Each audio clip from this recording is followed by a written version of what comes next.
हमारा चैप्टर है chemical bond ना, तो बॉन्ड बेसिकली क्या होता है? बॉन्ड हड्डी, वो बोन होती है, वो बोन होती है। अच्छा ये बॉन्ड है, ठीक है। बॉन्ड का मतलब होता है जोड़। फॉर एग्जांपल समर बॉन्ड, वो भी क्या, वो यूज करती है बॉन्ड बनाने के लिए। देखो लिसन, किसी दो चीजों को जोड़ देना। फॉर एग्जांपल आप दोनों फ्रेंड्स हो या ये दोनों फ्रेंड्स है, ठीक है, तो ये साथ साथ इनमें एक बॉन्डिंग है।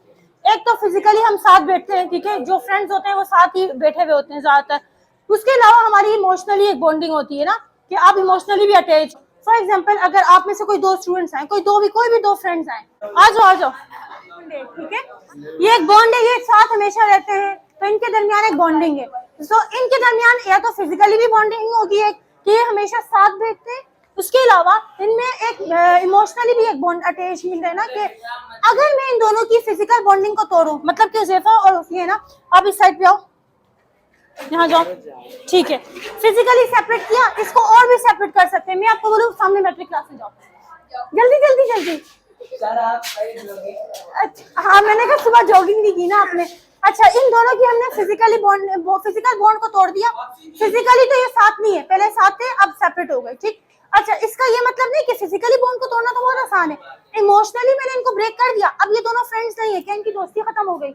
नहीं खत्म हुई। तो फिजिकली तोड़ना बहुत आसान होता है, लेकिन इमोशनली तोड़ना बहुत थोड़ा मुश्किल है ना, वो काफी मुश्किल होता है। अगर मैं इसको दूसरे स्कूल भेज दूं या दूसरे शहर भेज दूं, तब भी ये फ्रेंड्स ही रहेंगे, ठीक है। सो फिजिकल बॉन्ड को तोड़ देना आसान है, इमोशनली ये नहीं सेपरेट हो सकते इतनी आसानी से। Okay, very good, thank you, sit down. अब इसी तरह से आप यहाँ पर समझो, बॉन्ड है ना, बॉन्ड का मतलब होता है टू ज्वाइन समथिंग, किसी चीज को जोड़ना। केमिस्ट्री में भी ये दो तरह के बॉन्ड्स होते हैं, ठीक। एक है केमिकल बॉन्ड, एक है फिजिकल बॉन्ड। फिजिकल बॉन्ड को तोड़ना आसान होता है। तो फिजिकल बॉन्ड क्या होता है, कोई चीज जैसे मार्कर है, तो ये केप जो है ना इसके साथ चिपका हुआ है, ये फिजिकली अटैच है।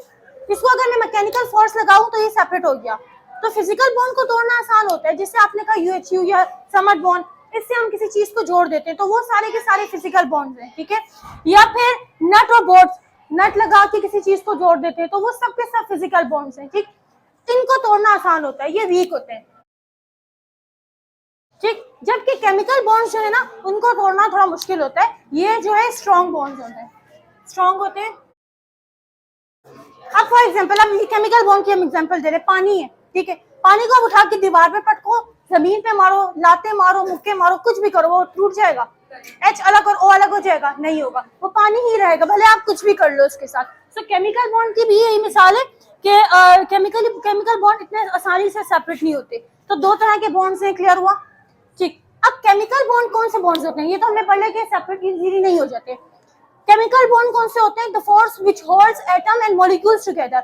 वो फोर्स जो एटम और मॉलिक्यूल को आपस में जोड़ कर रखे, उस फोर्स को कहा जाता है, ठीक है, वो फोर्स कहलाती है।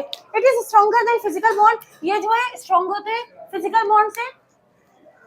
Atom makes bond. अच्छा, एक क्वेश्चन अब आता है कि एटम बॉन्ड बनाते क्यों? एटम बॉन्ड बनाते क्यों? देखो, atom makes bond to become stable, stable होने के लिए बनाते हैं बॉन्ड। और स्टेबल कैसे होते हैं? बाय कंप्लीटिंग इट्स डुप्लेट और ऑक्टेट। अपने डुप्लेट और ऑक्टेट को कंप्लीट करके ये स्टेबल होते हैं। अच्छा, डुप्लेट से मुराद लास्ट शेल में 2 इलेक्ट्रॉन्स होना, ऑक्टेट से मुराद लास्ट शेल में 8 इलेक्ट्रॉन्स होना, ठीक। अब जो जिनका एक शेल होता है वो अपना डुप्लेट कंप्लीट करते हैं। पीरियोडिक टेबल में सिर्फ 2 ही एलिमेंट्स हैं जिनके जो है एक शेल होता है, हीलियम और हाइड्रोजन, हाइड्रोजन और हीलियम, ठीक है। इसके अलावा सबके सब अपना ऑक्टेट कंप्लीट करते हैं, ठीक। बस इनके ये जो है अपना डुप्लेट कंप्लीट करते हैं। या फिर आप ये भी कह सकते हो कि जनरल गैस कॉन्फ़िगरेशन को गेन करने के लिए, गेन करके ये अपना जो है ये स्टेबल हो जाते हैं, ठीक है। सो ये समझ आ गया यहाँ तक? केमिकल बॉन्ड क्लियर हुआ? केमिकल बॉन्ड भी तो, जिस तरह से बॉन्ड 2 तरह के होते हैं, फिजिकल और केमिकल, इसी तरह से केमिकल बॉन्ड भी 2 तरह के हैं। एक है प्राइमरी बॉन्ड और दूसरा है सेकेंडरी बॉन्ड। प्राइमरी का मतलब आप जैसे स्कूल में पढ़ते हो, प्राइमरी क्लासेस पहले पढ़ते हो, फिर सेकेंडरी क्लासेस पढ़ते हो। तो पहले 1 से 5 तक क्लास पढ़ते हो, फिर 6 टू मैट्रिक, इस तरह से आगे करते रहते हो। तो प्राइमरी में भी क्या होता है? प्राइमरी बॉन्ड वो बॉन्ड होते हैं जो इंट्रा मोलिक्यूलर बॉन्ड्स होते हैं। इंट्रा का मतलब होता है अंदर।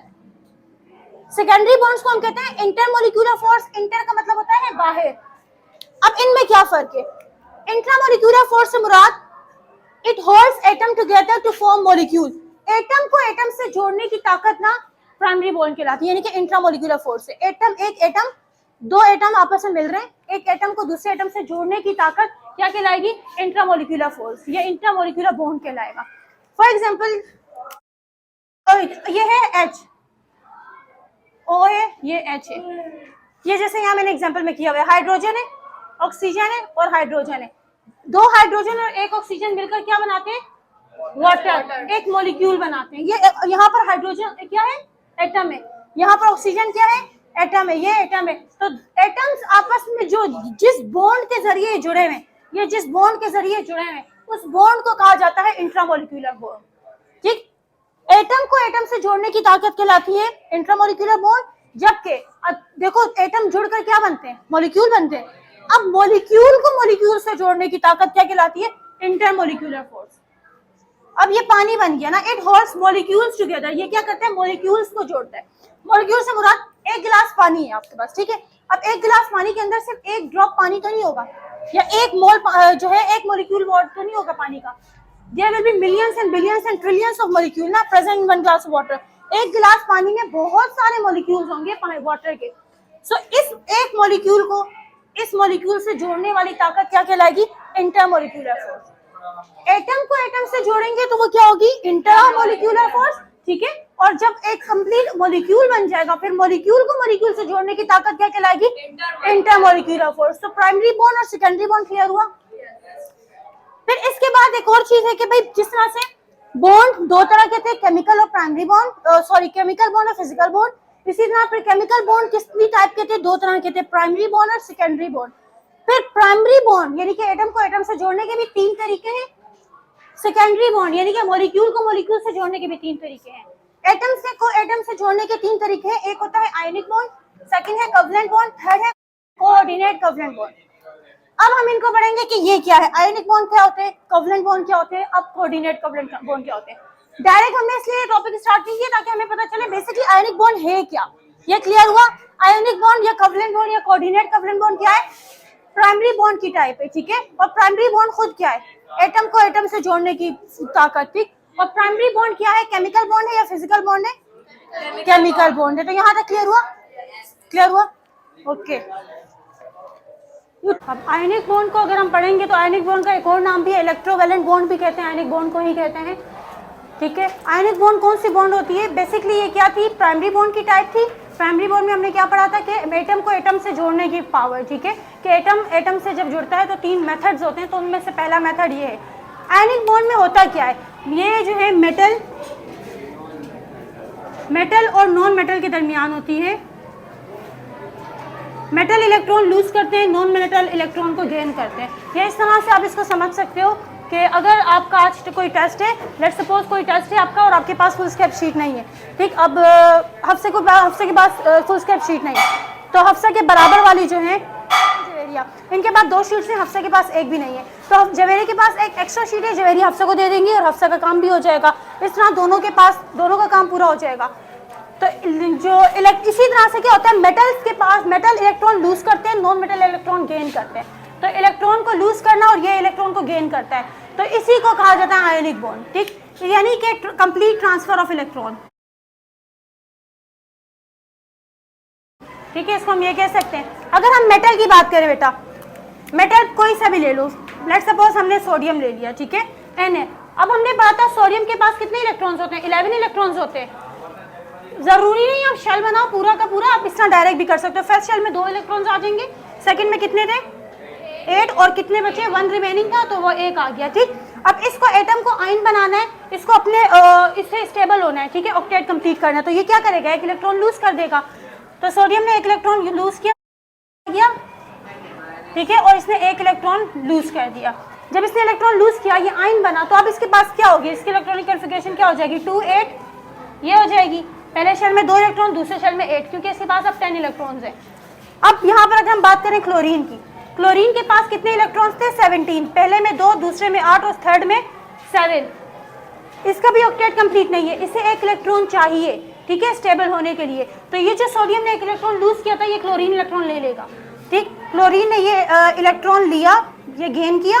तो ये जब इसने इलेक्ट्रॉन गेन किया, गेन करने से पहले ये इसके पास इतने थे, गेन किया इलेक्ट्रॉन्स, तो ये क्या हो गया, इस पर चार्ज आ गया नेगेटिव का, और इलेक्ट्रॉन्स कितने हो गए, फर्स्ट शेल में 2, सेकंड में 8 और थर्ड में भी 8 हो गए।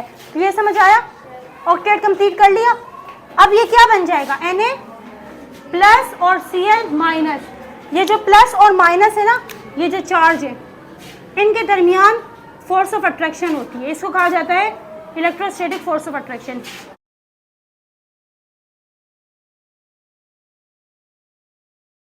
इसी फोर्स को कहा जाता है इलेक्ट्रोस्टैटिक फोर्स ऑफ अट्रैक्शन। असल में क्या होता है, इनके दरमियान कोई बॉन्ड होता ही नहीं है। कभी आपने देखा NaCl इस तरह करके लिखा हो, या तो Na होगा या तो Cl या फिर NaCl होगा, दरमियान में कोई बॉन्ड नहीं नजर आ रहा होता, इस तरह करके लाइन नहीं हो रही होती। तो फिर ये जो है ये बीच में होता क्या है, बेसिकली इनके दरमियान फोर्स ऑफ अट्रैक्शन होती है, इलेक्ट्रोस्टैटिक फोर्स ऑफ अट्रैक्शन होती है। इसी वजह से इसको इलेक्ट्रोवैलेंट बॉन्ड भी कहा जाता है, ठीक है। इनके दरमियान फोर्स ऑफ अट्रैक्शन होती है, पॉजिटिव और नेगेटिव चार्ज के दरमियान अट्रैक्शन होती है। अब एक चीज है, एक सवाल है, ये Na था, अच्छा क्लास जी, ये अनस्टेबल था क्योंकि इसने ऑक्टेट कंप्लीट इसका नहीं था ना। जब ये आयन बना तो इसका ऑक्टेट कंप्लीट हो गया, स्टेबल हो गया। यहाँ पर क्लोरीन था, ये अनस्टेबल था, इसका ऑक्टेट कंप्लीट नहीं था। यहाँ पर ये क्लोरीन स्टेबल हो गया, ठीक। अब जब ये हमने पढ़ा कि बॉन्ड बनते क्यों है, स्टेबिलिटी मेंटेन करने के लिए या स्टेबल होने के लिए। अब ये तो यहाँ पर Na स्टेबल हो चुका है, यहाँ पर क्लोरीन भी स्टेबल हो गया है, तो फिर ये NaCl मिलकर क्यों बना रहे हैं, Na आयन कंप्लीट, बस Na जो है Na प्लस ही रहता है या Cl माइनस ही रहता है, ये बॉन्ड क्यों बना रहे हैं, स्टेबल तो हो चुके हैं। हाँ वेरी गुड, बोलो। मेटल और नॉन मेटल है, लेकिन देखो हमने सबसे पहले पढ़ा बॉन्ड बनते क्यों है। बॉन्ड बनते हैं स्टेबिलिटी को मेंटेन करने के लिए, तो ऑलरेडी ये स्टेबल हो चुका है, ये भी स्टेबल हो चुका है, फिर ये इनको बॉन्ड बनाने की जरूरत क्या है, क्योंकि हमने तो सबसे पहले ये पढ़ा था कि स्टेबिलिटी को मेंटेन करने के लिए बनते हैं। वेरी गुड, आंसर तो एटलीस्ट दिया। अच्छा देखो, मेटल और नॉन, अभी जो यहाँ पर सोडियम है ना, Na है, ये गैसियस फॉर्म में, ठीक है। यहाँ पर जो Na है ये गैसियस फॉर्म में है, क्लोरीन है ये गैसियस फॉर्म में, गैस की फॉर्म में, ठीक है, ये गैसियस फॉर्म में है। जब ये Na और Cl आपस में मिलेंगे, अच्छा गैस स्टेबल नहीं होती, मतलब गैस आयन बन गई। अब गैस क्या इधर उधर आयन जा रहे हैं, तो वो कैसे स्टेबल हो सकते हैं। ऑल्दो Na और Cl स्टेबल ही है, लेकिन गैस ज्यादा स्टेबल होता है कि सॉलिड, सॉलिड ज्यादा स्टेबल होता है। तो ये जो Na है ना, ये गैसियस फॉर्म में है, ये Cl भी गैसियस फॉर्म में है। जब ये Na प्लस और Cl माइनस आपस में मिलेंगे तो ये बना देंगे NaCl, ठीक है, ये NaCl बनाएंगे, और ये जो NaCl है ये सॉलिड स्टेट में होता है, तो ये और ज्यादा स्टेबल हो जाएंगे, ठीक है, और ज्यादा स्टेबल हो जाएंगे। नहीं, सॉलिड फॉर्म में आने के बाद और ज्यादा स्टेबल हो जाएंगे। देखो आपने नमक देखा है घर में, क्रिस्टल फॉर्म में होता है, ठीक है, तो वो अब देखो अगेन जितना ज्यादा ये ज्यादा स्टेबल होते जाएंगे। Na था, ये गैसियस फॉर्म में था, ये भी गैसियस फॉर्म में, स्टेबल थे ये दोनों, लेकिन और स्टेबिलिटी ये मतलब और ज्यादा स्टेबल होने के लिए ये दोनों जब मिलेंगे तो क्या होगा, सॉलिड बन जाएंगे। और यही वजह इन दोनों के दरमियान इलेक्ट्रोस्टैटिक फोर्स ऑफ अट्रैक्शन बहुत ज्यादा होगी। इसी को हम इस तरह से भी कहते हैं, F = KQ1 Q2/R²। Q1 होता है पहला चार्ज, Q2 है सेकंड चार्ज, R मतलब इन दोनों के दरमियान का जो डिस्टेंस है, जितना डिस्टेंस कम होगा उतनी फोर्स ज्यादा होगी, ठीक, जितना डिस्टेंस कम होगा उतनी फोर्स ज्यादा होगी, जितना ज्यादा डिस्टेंस होगा फोर्स कम होगी। सॉलिड जो है वो इतने स्टेबल क्यों होते हैं, क्योंकि उनके दरमियान जो है पार्टिकल्स के दरमियान डिस्टेंस कम होता है। तो क्लियर हुआ यहाँ तक कॉन्सेप्ट सबका, कि आयनिक बॉन्ड में क्या होता है कि इलेक्ट्रॉन देते हैं, मेटल नॉन मेटल को इलेक्ट्रॉन्स देते हैं, ट्रांसफर ऑफ इलेक्ट्रॉन होता है आयनिक बॉन्ड में। और आयनिक बॉन्ड अगेन इन के दरमियान असल में कोई बॉन्ड होता ही नहीं है, ये बेसिकली क्या आयनिक बॉन्ड में कोई बॉन्ड नहीं होता, बेसिकली ये फोर्स ऑफ अट्रैक्शन है, इलेक्ट्रोस्टैटिक फोर्स ऑफ अट्रैक्शन होती है पॉजिटिव और नेगेटिव चार्ज के दरमियान। और ये फोर्स ऑफ अट्रैक्शन इतनी स्ट्रॉन्ग होती है कि जो है ये जितने भी बॉन्ड्स है ना, ये आयनिक कोवलेंट और कोऑर्डिनेट कोवलेंट बॉन्ड, उन सब में सबसे स्ट्रॉन्ग जो है बॉन्ड आयनिक बॉन्ड है, क्योंकि इनके दरमियान की फोर्स ऑफ अट्रैक्शन बहुत स्ट्रॉन्ग होती है। सो इनके दरमियान प्लस और माइनस चार्ज के दरमियान कौन सी फोर्स ऑफ अट्रैक्शन है, इलेक्ट्रोस्टैटिक फोर्स ऑफ अट्रैक्शन, जिसकी इसी वजह से इसको इलेक्ट्रोवैलेंट बॉन्ड भी कहा जाता है। तो यहाँ तक क्लियर हुआ, कोई क्वेश्चन, किसी का क्वेश्चन? अच्छा, इसका एक और टॉपिक भी आता है, Lewis dot structure. Lewis dot structure ये भी होता है, इसमें भी शेयरिंग ही हो रही होती है, लेकिन ये किस तरह होती है ये हम आगे पढ़ लेते हैं, ठीक है। एक से ज्यादा भी होते हैं, एक से ज्यादा गेन भी कर सकते हैं, एक से ज्यादा लूज भी कर सकते हैं। फॉर एग्जांपल अगर हम देखते हैं मैग्नीशियम Mg, इसके पास 12 इलेक्ट्रॉन्स होते हैं, तो पहले शेल में 2 इलेक्ट्रॉन, दूसरे में 8 और थर्ड में 2 इलेक्ट्रॉन्स हो जाएंगे। ऑक्सीजन है, ऑक्सीजन के 8 इलेक्ट्रॉन्स होते हैं, पहले शेल में 2 और दूसरे में 6 हो जाएंगे।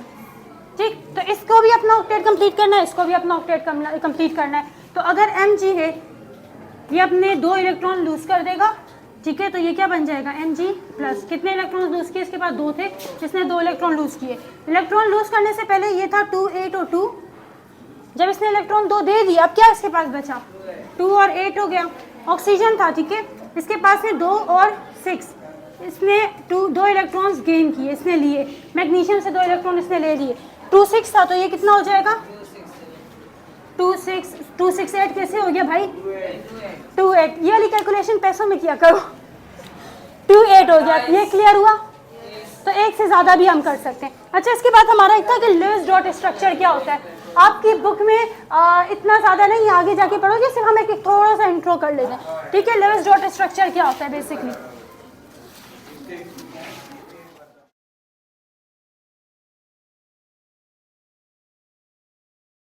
लेविस डॉट स्ट्रक्चर में क्या होता है, जैसे कि आपके पास है सोडियम है Na, ठीक है, सोडियम के पास कितने इलेक्ट्रॉन्स होते हैं 11। अच्छा, इसमें हम सिर्फ वैलेंस शेल की बात करेंगे।